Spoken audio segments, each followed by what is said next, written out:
Welcome to mega times news bulletin. ముందుగా headlines. Ambedkar Konaseema జిల్లా సాకినేటిబండి మండలం అంతర్వేదికల్లో ఉద్రిక్తత. ప్రజలు నివాసం ఉండే ఇండ్ల మధ్యలో గ్రేవీ యార్డులు ఏంటని ఆందోళనకు దిగిన కాలనీ ప్రజలు. అమెరికాలో బీఆర్ఎస్ సిల్వర్ జూబ్లీ సంబరాలు. బీఆర్ఎస్ ఆరోపణలకు చంద్రబాబు కౌంటర్. మహానాడులో చంద్రబాబు పాటకు చిందేసిన టీడీపీ మహిళా కార్యకర్తలు. ఖాళీగా ఉన్న సర్పంచ్ కుర్చీలో కూర్చున్న కుక్క. ఇక వివరాల్లోకి వెళ్తే, కోనసీమ జిల్లా గంగవరం అనుమతులు లేకుండా అక్రమ ఇసుక తవ్వకాలు జరుపుతున్న లారీలను సీజ్ చేసిన మైనింగ్ అధికారులు. గంగవరం మండలంలోని మర్సల్ భూములలో 2 నెలలుగా ఇసుక తవ్వకాలు. మైనింగ్ శాఖ ఇచ్చిన అనుమతులు గడువు పూర్తయినప్పటికీ ఆగని ఇసుక తవ్వకాలు. ఇసుక అక్రమంగా తరలిస్తున్న ఇసుక లారీలను కోటవెల్లి రేవులోని పట్టుకొని అయినవిల్లి పోలీస్ స్టేషన్కి అప్పగించిన మైనింగ్ శాఖ అధికారులు. మర్సస్ భూములను భౌగోళికంగా అయినవిల్లి మండలం సరిహద్దులో ఉండడంతో లీజుకు తీసుకొని సాగు చేసుకుంటున్న ఇక్కడి రైతులను ప్రభోలో పెట్టి నిబంధనలు విరుద్ధంగా అక్రమ ఇసుక తవ్వకాలు. మార్సస్ భూములను రెవెన్యూ పరంగా గంగవరం మండలంలో ఉండడం మాకు సంబంధం లేదంటున్న అయినవిల్లి రెవెన్యూ అధికారులు. అంబేద్కర్ కోనసీమ జిల్లాలో లేఅవుట్లు ఫిల్లింగ్లకు అక్రమంగా ఇసుక తరలింపు.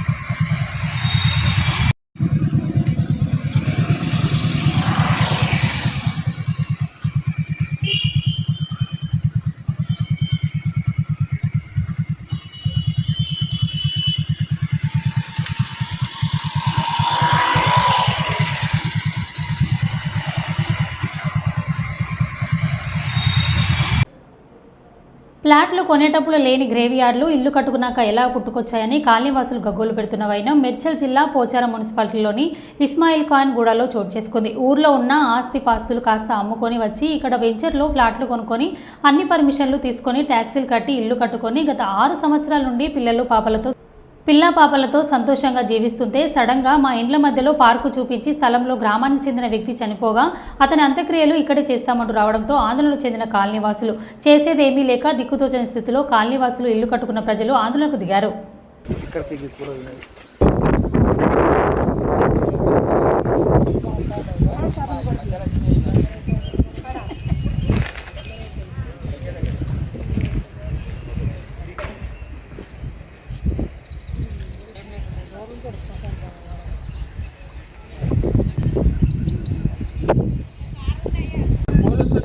పోతే వాళ్ళు ఏం పట్టించుకోవట్లేదు.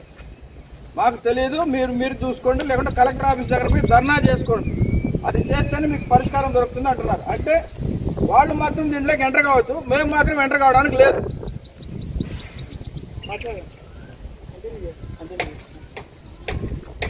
గ్రేవ్ యార్డ్ మాకు ఇండ్ల మధ్యలో వద్దు, గ్రేవ్ యార్డ్ మాకు ఇండ్ల మధ్యలో వద్దు. గ్రామంలో కొంతమంది వ్యక్తుల దుర్మార్గపు చర్యల వల్ల మేము ఇబ్బంది పడుతున్నాము.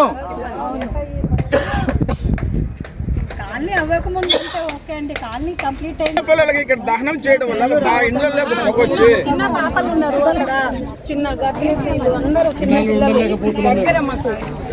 రాజకీయ లబ్ధి కోసం ఇదంతా జరుగుతుందా లేదా? కాదు పోలీసు వాళ్ళకి వస్తుంది, మాకు మార్గం ఏదన్నా పెడితే మేము రాకుంటాం కదా. ఇప్పుడు ఇల్లు పక్కన ఇల్లు ఉంటేనే రాంపల్లి, వేరే నగరం, వేరేదని పేర్లు పెట్టుకున్నాం. 10 ఇల్లు కలితే ఒక పేరు పెట్టుకున్నాం. కరెక్టే కాదని మేము అంటలేం. పోలీసు ఆయన ఏమన్నాడమ్మా, మీరు పోయి ఆడ ఎంఆర్ఓ కాడ ధర్నా చేసుకోపోరు, నువ్వు ఇదేం మాట్లాడుతున్నావు అమ్మా అని అన్నాడు. నేను పోయి ఆడ ఎదురుగా నిలబడతా అన్నాడు కదా. నువ్వు ఈడ మాట్లాడదగలదమ్మా, మీరు పోయి ఆడ ఎంఆర్ఓ ఆఫీస్కి పోయి మీరు కొట్లాడండి. నువ్వు ఇక్కడ దానం చేసుకుంటూ మీరు పోయి ఆడ కొట్లాడినాక మరి మాకు పోలీసు వాళ్ళ ప్రొటెక్షన్ ఇవ్వండి. మరి ఊళ్ళో జనం మాకేమిస్తారు సార్? ఇప్పుడు మేము కూడా ఆడ ఇంతో అంతా ఉంటా 5-10 గుంటలు ఉంటే అమ్ముకొచ్చుకొని పిల్లల భవిష్యత్తు కొరకని తెచ్చుకున్నాక నువ్వు మేము ఇది చేపల గడ్డ మేము కాల్చుకుంటాం అని అంటే కొనేటప్పుడు అయినా మరి మీరు ఇది బొందల గడ్డకు వస్తుందమ్మా తెలియక ఎందుకు బోర్ల పడుతుందని బిల్లర్లు చెప్పాలి, ఉన్న ఊరోళ్ళు చెప్పాలి, తెలిసిన వాళ్ళు చెప్పాలి.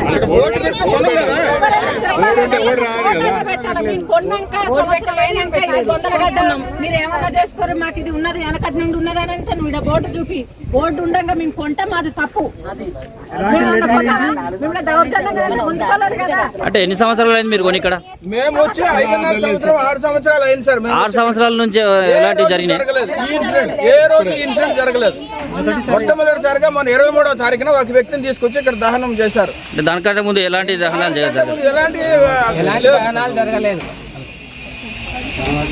సార్. పోలీసులు మాకు సహకరించట్లేదు, కమిషనరు మాకు సహకరించడం లేదు, తహసీల్దార్ గారి దగ్గరికి పోతే వాళ్ళు కూడా చేతులు ఎత్తేస్తారు, మా కంట్రోల్ లేదు. ఏం మాట్లాడుతారమ్మా మీరు? ఒక్కరు మాట్లాడతా సపోర్ట్ చేయండి. మనం ప్రజలకు రక్షణ లేకుండా 7 ఎకరాలు ఒక దగ్గర, 6 గుంటలు ఒక దగ్గర. 6 గుంటల ల్యాండ్ ఏమో దహనం కోసం, 7 గుంటల ల్యాండ్ ఏమో సమాధులు కట్టడం కోసం.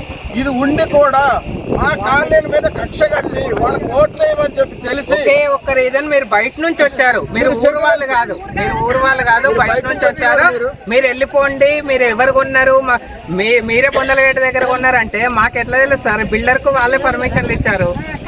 మాకు ఇది ఏంటి అంటే పార్క్ అని చెప్పారు, మేము కొనుక్కున్నాం. ఇప్పుడు సడన్ గా ఇది పొందలగడ్డ అంటే మా ఫ్యూచర్ ఏంటి? ఇంకా 20 ఏళ్ళు ఈఎంఐలు కట్టాలి. దీనికోసమే మా ఫ్యూచర్ ఏమన్నా. ఇప్పుడు కింద నేను కొన్న ల్యాండ్ ప్లాట్ నెంబర్ 9 నాది. ఇప్పుడు పట్టా పాస్ బుక్ లో కూడా ఇది వెంచర్ లో ఒక పార్ట్ ఆఫ్ పార్క్ అని ఉండే, పార్క్ ప్లేస్ అని ఉండే. 3 years లేటెస్ట్ గా ఇప్పుడు 23rd కి నా గృహ ప్రవేశం ఉండే. ఇక్కడ ఆ రోజు ఒకరిని తీసుకొని దహనం చేసాడు. ఇక్కడ మేము కొనేటప్పుడు 3 years కింద ల్యాండ్ కొన్నాం. ఇక్కడ అక్కడ కొనేటప్పుడు కూడా ఏమన్నారంటే ఇది పార్క్, పట్టా పార్క్ చూసి అన్ని వెంచర్ లేఅవుట్ చూసి ఇది పార్క్, గవర్నమెంట్ ల్యాండ్, ఏ రోజు కూడా ఇట్లాంటి అబ్జెక్షన్ ఉండదు అని మేము ఒక ఇది వచ్చిన తర్వాత నేను ఉండేది మల్కాజ్గిరికి వెళ్ళి కొనుక్కున్నాం. ఈ రోజు మా పరిస్థితి ఏంది? రేపు ఎవరు కొంటారు? మాకు 3 years నుంచి ఆ వాసన చూసి పిల్లలకి జబ్బులు వస్తున్నాయి. కరోనా ఎఫెక్ట్ ఉంది. బనకచెర్ల వల్ల ఎలాంటి నష్టం లేదని, నది జలాలకు సంబంధించి ఏపీ చివరన ఉందని, సముద్రంలో కలిసే నీటిని ఉపయోగించుకుంటే లాభమే తప్ప నష్టం లేదని వ్యాఖ్యలు. తను కాళేశ్వరం ప్రాజెక్టును అడ్డుకోలేదని, తనకు 2 రాష్ట్రాలు 2 కనుల లాంటివని మహానాడు వేదికపై మరోసారి స్పష్టం చేసిన చంద్రబాబు, ఆంధ్రప్రదేశ్ రాష్ట్రం చివరి రాష్ట్రం కాబట్టి ఎక్కడ నీళ్లు వచ్చినా మన తర్వాత సముద్రంలోకి వెళ్తాయి. పోలవరం తర్వాత రాజమండ్రి తర్వాత సముద్రం తప్ప వేరే మార్గం లేదు. అలాంటప్పుడు సముద్రంలోకి పోయే నీళ్లు మనం వాడుకుంటే ఈ నీళ్ల వల్ల తెలంగాణకు కూడా లాభం ఉంటుంది తప్ప ఎవరికీ నష్టం లేదు. ఇక్కడ బీఆర్ఎస్ అయితే ఏదో నష్టం వచ్చినట్టు మాట్లాడుతున్నారు. నేను ఆ రోజు కూడా ఏదైతే వాళ్ళు ప్రాజెక్టు కట్టినప్పుడు గోదావరి పైన నేను ఎప్పుడు కూడా అబ్జెక్ట్ చేయలేదు. నా ఆలోచన ఒకటి, తెలంగాణ కానీ ఆంధ్రప్రదేశ్ రాష్ట్రం కానీ నాకు ఎప్పుడు చెప్పాను, 2 కళ్ళను ఆ రోజు చెప్పా. ఈ రోజు చెప్తున్నా, హైదరాబాద్ అభివృద్ధి చేసింది నేనే, ఘంటాపదంగా చెప్పగలుగుతాను. తెలంగాణ గురుకుల విద్యాలయ సాంఘిక సంక్షేమ నివాస విద్యా సంస్థల సంఘం అవార్డు సన్మాన కార్యక్రమం హైదరాబాద్లో ఘనంగా నిర్వహించబడింది. ఈ కార్యక్రమానికి ముఖ్య అతిథులుగా తెలంగాణ ముఖ్యమంత్రి రేవంత్ రెడ్డి, ఉప ముఖ్యమంత్రి బట్టి విక్రమార్క, మంత్రి పొన్నం ప్రభాకర్, శాసనసభ్యులు స్పీకర్ గడ్డం ప్రసాద్, శాసనసభ్యులు వినోద్ మరియు పెద్దపల్లి పార్లమెంటు సభ్యులు గడ్డం వంశీకృష్ణ హాజరయ్యారు. పెద్ద ఎత్తున అత్యంత ప్రాధాన్యకరంగా ముందుకు తీసుకొనిపోయే కార్యక్రమం జరుగుతూ ఉందంటే, రేపు పొద్దున ఈ పాఠశాలలో చదివేటువంటి విద్యార్థులు ఈ రాష్ట్రానికే కాదు దేశంలో కూడా అత్యున్నతమైనటువంటి విద్యార్థులుగా ఎదుగుతారని చెప్పడానికి నాకు ఎటువంటి సందేహం. టెండర్స్ కూడా పిలిచి పెద్ద ఎత్తున అత్యంత ప్రాధాన్యకరంగా ముందుకు తీసుకొనిపోయే కార్యక్రమం జరుగుతూ ఉందంటే, రేపు పొద్దున ఈ పాఠశాలలో చదివేటువంటి విద్యార్థులు ఈ రాష్ట్రానికే కాదు దేశంలో కూడా అత్యున్నతమైనటువంటి విద్యార్థులుగా ఎదుగుతారని చెప్పడానికి నాకు ఎటువంటి సందేహం. చెన్నూరు కేంద్రంలోని పద్మశాలి భవన్లో ఆపరేషన్ కంగారుకు నిరసనగా సభ ఏఐపియుసి రాష్ట్ర కార్యదర్శి పోచమ్మల్లు, ఐఎఫ్టియుసి జిల్లా నాయకులు కాంతయ్యల అధ్యక్షతన జరిగింది. ఈ సభలో Arunodaya chairman Vimalakka, CPI ML నాయకులు ప్రసాదన్న, ఐఎఫ్టియు రాష్ట్ర అధ్యక్షులు కె విశ్వనాథ్, ఏఐకేఎంఎస్ రాష్ట్ర ప్రధాన కార్యదర్శి వి భాస్కర్, రైతు కూలీ సంఘం రాష్ట్ర అధ్యక్షులు పటోల నాగిరెడ్డి, ప్రధాన కార్యదర్శి వెల్తురి సదానందం, ఏఐపియుసి రాష్ట్ర కార్యదర్శి జి అంజయ్య, రాష్ట్ర working president T Ratnakumar, AIFTU రాష్ట్ర కోశాధికారి రాజమల్లు, పీఓడబ్ల్యూ శ్రీముక్తి జిల్లా convener yes Lavanya, Rajeshwari, AIKMS రాష్ట్ర నాయకులు భీమయ్య, దాచుమల లచ్చన్న, దాముక లచ్చన్న, ఆదివాసీ నాయకులు గంట సత్యం, టీపీఎఫ్ నాయకులు జైపాల్ సింగ్, సిపిఐ నాయకులు ఆర్ చంద్రశేఖర్, సిపిఐ నాయకులు చందు, రాష్ట్ర తెలంగాణ సింగరేణి ఉద్యోగుల సంఘం నాయకులు కుమార్, రైతుల సమస్య సాధన సమితి అధ్యక్షులు మడిమడుగుల మల్లన్న పాల్గొన్నారు. పారిశ్రామిక కంపెనీలను అదేవిధంగా వీటన్నిటిని కూడా ప్రభుత్వ రంగ సంస్థలన్నింటినీ కూడా ఇవాళ కార్పొరేట్ సంస్థలకు అనిల్ అంబానీ వాళ్లకు కట్టబెట్టడం కోసం ఒక ఒప్పందం చేసుకోవడం అనేది జరిగింది. ఈ ఒప్పందం రెండవసారి అధికారంలోకి వచ్చిన తర్వాతనే ఈ ఒప్పందం చేసుకోవడం జరిగింది.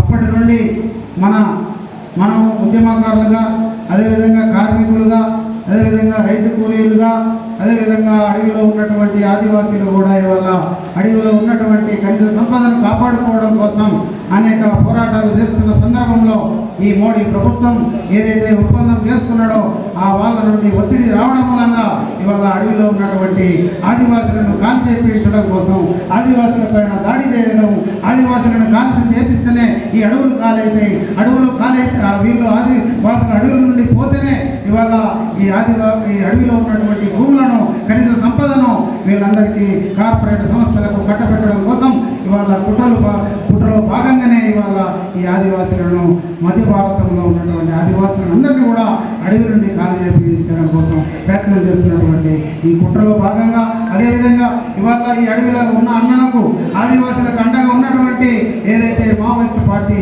నాయకులు ఎవరైతే ఉన్నారో, మావోయిస్టు పార్టీ ఏదైతే ఉందో ఆ మావోయిస్టు పార్టీని కూడా ఇవాళ 2026 సంవత్సరం వరకు ఈ మావోయిస్టులు దేశంలో ఉండకుండా చేస్తామని ఏదైతే అమిత్ షా శపథం చేశాడో దాన్ని అమలు చేయడం కోసం ఇవాళ ఈ మావోయిస్టుల పైన, అదేవిధంగా ఆదివాసుల పైన దాడులు చేస్తూ హత్యలు చేస్తున్నటువంటి ఈ మోడీ ప్రభుత్వానికి వ్యతిరేకంగా, నిరసనగా ఈ సదస్సులు మనం పెట్టుకోవడం అనేది జరుగుతూ ఉంది.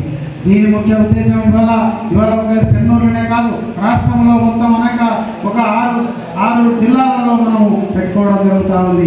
6 జిల్లాలలో ఏదైతే అడవి పరవాహిక ప్రాంతాలు ఏదైతే ఉన్నాయో ఆ ప్రాంతాలలో ఇవాళ మనం ఈ ఆదివాసులను అండగా ఉండడం కోసం, అన్నలకు అండగా ఉండడం కోసం మీరున్నారు, మేము కూడా ఇక్కడ ప్రభుత్వంలో ఏదైతే ఉన్నటువంటి ఈ రైతాంగంలో కానీ, కార్మిక రంగంలో కానీ, ప్రజానికంలో ఉన్నటువంటి వాళ్ళం మీ పోరాటాలకు మేము అండగా ఉంటామనే ఉద్దేశంతో ఇవాళ మనం అందరం కూడా నిలబడడం జరుగుతుంది.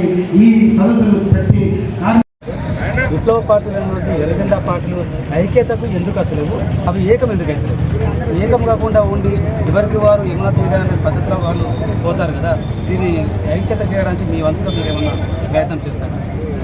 మేము మొదటి నుంచి కూడా విప్లవకారుల ఐక్యతని, ఎర్ర జెండాల ఐక్యతని మేము కోరుకుంటున్నటువంటి వాళ్ళని. నేను ఒక విప్లవ సాంస్కృతికోద్యమంలో 50 ఏళ్లుగా పనిచేస్తున్నటువంటి కార్యకర్తని. ఆనాటి నుంచి ఈనాటి వరకు జరుగుతున్నటువంటి చీలికల్లో బాధపడుతున్నటువంటి వాళ్ళని.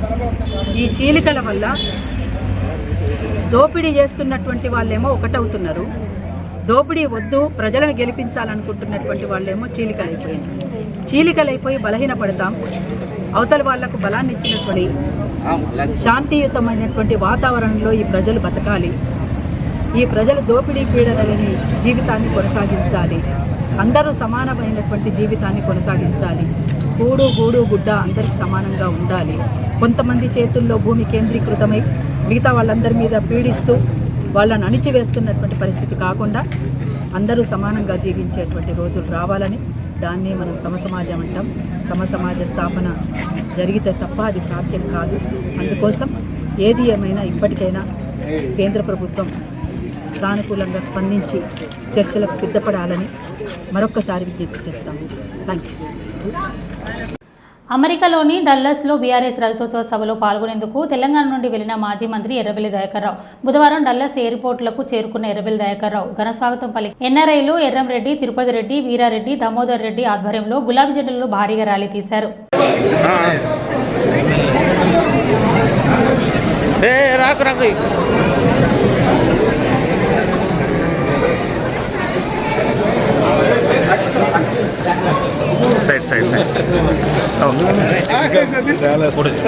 వెల్కమ్ టు జై దయానా, జై తెలంగాణ, జై సుధీరణ.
Total cover.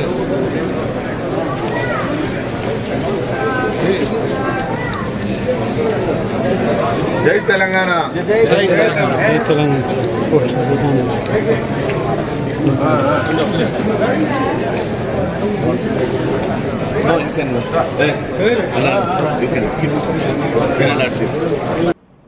ఇంటిగ్రేటెడ్ స్కూల్ కడుతుంటే అది స్కామ్ అని నన్ను విమర్శిస్తున్నారు. ఎస్సీ ఎస్టీ బీసీ మైనారిటీ పిల్లలకు 25,000 కోట్ల ఖర్చు పెట్టి పాఠశాలలు కట్టాల్సిన అవసరం ఏముంది అని నన్ను విమర్శించారు. మేము కార్పొరేట్ కాలేజీలో పోటీ పడేలాగా ఒక్కో యంగ్ ఇండియా ఇంటిగ్రేటెడ్ పాఠశాలలు 200 కోట్లు పెట్టి కడుతున్నామని సీఎం రేవంత్ రెడ్డి అన్నారు.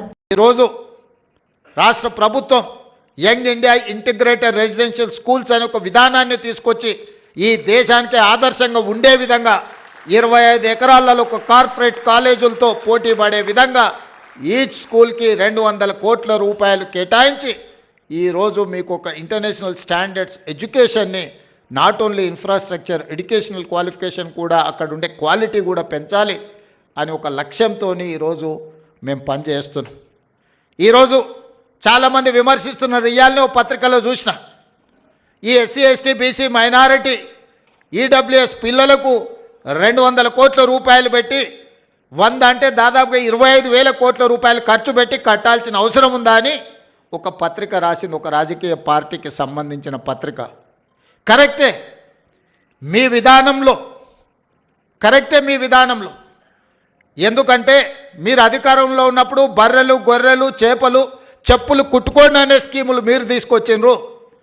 ఆనాడు బడుగు బలైన దళిత గిరిజన మైనారిటీ వర్గాలు ఏం చేయాలంటే దళితులు చెప్పులు కుట్టుకోవాలి, బలహీన వర్గాలు చేపలు పట్టుకోవాలి, ట్రైబల్స్ పందులు పెంచుకోవాలని గత ప్రభుత్వంలో స్కీములు వచ్చినాయి. మీరు అందరూ చూడండి, గత 10 సంవత్సరాలలో ఏం చెప్పారు? బర్రెలు గొర్రెలు ఇస్తాం, చేపలు ఇస్తాం, చెప్పులు కుట్టుకోండి, మీకు స్కీములు ఇస్తామని చెప్పిండ్రు తప్ప మీకు చదువు చెప్తాం, మీకు రాజ్యాధికారం ఇస్తాం, మీ రాజ్యం నిర్మాణంలో మిమ్మల్ని భాగస్వాములను చేస్తామని చెప్పలేదు.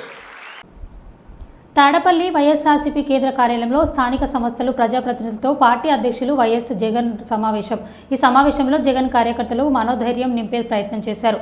ఈ సందర్భంగా ఆయన తర్వాత మనమే అధికారంలోకి వచ్చేది, ఓపిక పట్టండి అంటూ మనోభారంతో ఉండి అతని హితోబోధం చేశారు. మనము ప్రజలకు మంచి చేశాము అని వారికి ధైర్యాన్ని ఇచ్చారు.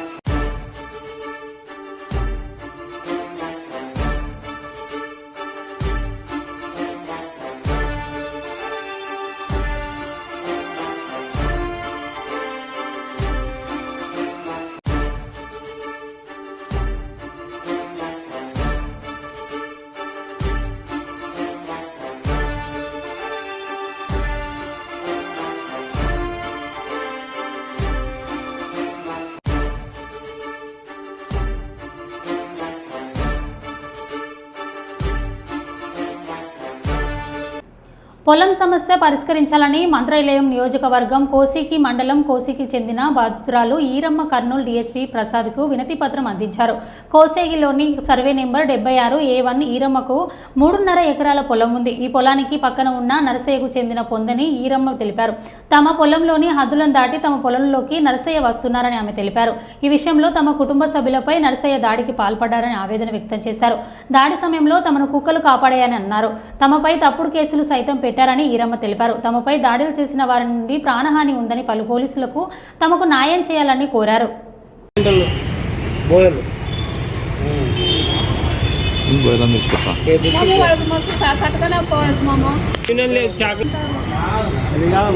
కోసికి మండలం కదా, మండలానికి రజకుల లీడర్ ఉంటారు కదా, ఎవరు సపోర్ట్ చేయడా అని మాట్లాడే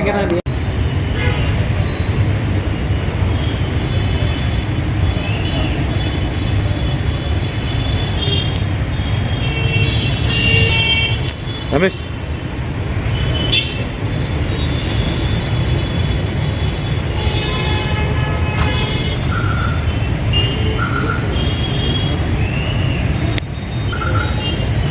నేను కాంటాక్ట్ లెక్చరర్. మీరా ఎవరు అదండి సాయంకాలం మాకు నువ్వు చెప్పు సార్, నువ్వు ఫస్ట్ నువ్వు మాట్లాడు, ఆ తర్వాత పక్క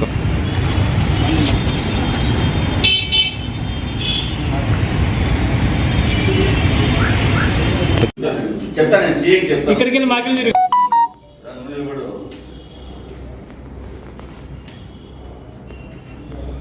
ఓకే నేను పంపిస్తాను, ఫోటో తీసి స్కాన్ చేసి పంపిస్తాను. 2:30 అవుతుండే.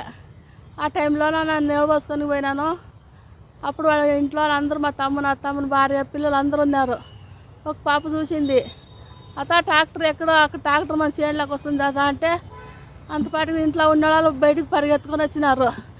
వచ్చేపాటికల్లా వాళ్ళు ట్రాక్టర్ 3 సైకిల్ మోటార్లు వచ్చినావు సార్. అప్పటికి వచ్చికేసి మా తమ్ముడు అంత సైకిల్ మోటార్లు మా చేనులో నుంచి పోనీకి మీకు అక్కలేదు, మీరు గడిమి జడపాలనుకుంటే మీ దారిలో వచ్చి మీరు చెడుపుకోపోండి అంటే అంతపాటికి కట్లు పట్టుకొని కసి వచ్చినారు సారు. వచ్చేపాటికి అందరూ మేము అడ్డం పడినాము. అడ్డం పడిపాటికి వద్దు వదిలేసి అంటే ఆటికి కుక్కలు పరిగెత్తుకొని 2 కుక్కలు వచ్చినవి. వాళ్ళు అంట్లాడేపాటికి మమ్మల్ని వదిలేసినవి. మా తమ్ముడిని ఇంకా ట్రాక్టర్కి అడ్డం పడేవన్నీ లాక్కొని కేసి వచ్చినాను. అట్లే నేను వద్దు వదులుకో చేను మాకం చూసుకుంటే మీరు అందరూ చచ్చిపోతారని కేసి నన్ను లాక్కొనాను సార్. లాక్కొని కేసి పోలీస్ స్టేషన్కి వచ్చినాను. ఇంకా పోయి కేసి ఆ గడిమంతా చెడిపి పొలం ఇటు వరకు వస్తుందని దున్నుకొని వచ్చినారు సార్. మా చేనులో నుంచే పోయి మమ్మల్ని కొట్టినారు. రస్తగాని మా చేనుకు వాళ్ళకి సంబంధం లేదు. మళ్ళీ